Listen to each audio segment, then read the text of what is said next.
सुरक्षित रखें लोकतंत्र को भारत में। और देश की युवा पीढ़ी को मैं बधाई देना चाहता हूं और धन्यवाद देना चाहता हूं सीजेपी के हमारे टीम और भाइयों और बहनों को, जिन्होंने ये मुद्दा उठाया सबसे पहले, और जो वॉलंटियर्स जिन्होंने उनका साथ निभाया, जो देश भर से छात्र और युवक और बड़े बूढ़े। तो देश की युवा पीढ़ी को बधाई हो, सोनम वांगचुक ये कह रहे हैं। साथ ही उन्होंने ये भी कहा, और सबसे बड़ी बात कि जिस तरह से उन्होंने शांति बनाए रखा जहां ये प्रदर्शन हो रहे थे, कुछ जगहों पे दुर्भाग्य है कि छुटपुट घटनाएं भी देखी।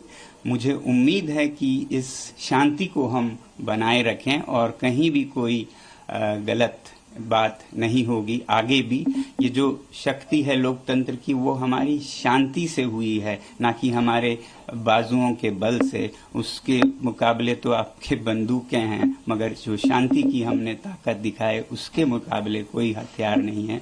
तो उसे बनाए रखें। अब जब आप महसूस कर रहे हैं कि आपकी जीत हुई, तो विजय में विनम्रता सबसे बड़ी बात है। वही आपके चरित्र को प्रदर्शित करता है, परिभाषित करता है।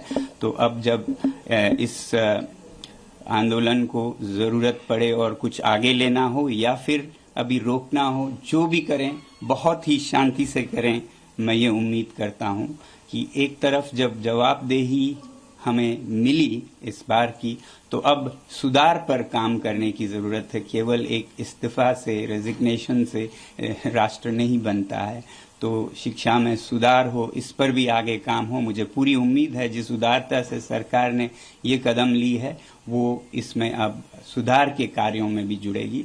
सुधार सिर्फ शिक्षा में नहीं बल्कि शासन में भी मेरी उम्मीद है कि अब से देश चलाने का तरीका जरा बदलेगा। जहां भय है वो नहीं, बल्कि प्यार मोहब्बत से देश को चलाया जाएगा और अन्याय न होकर सत्य के रास्ते पे चलाया जाएगा।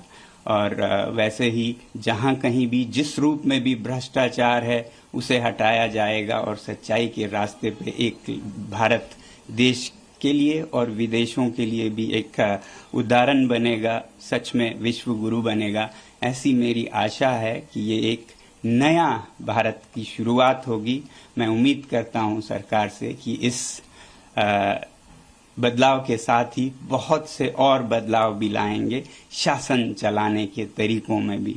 अब क्योंकि मैं लद्दाख से हूं और एक पर्यावरण कर्मी हूं, एनवायरमेंटलिस्ट हूं, तो मैं उम्मीद करूंगा सरकार के से कि जो लद्दाख के पहाड़ों को संरक्षित करने की, वहां के लोगों को लोकतंत्र देने की प्रक्रिया चली है, उसे भी बिल्कुल ईमानदारी से चलाया जाए।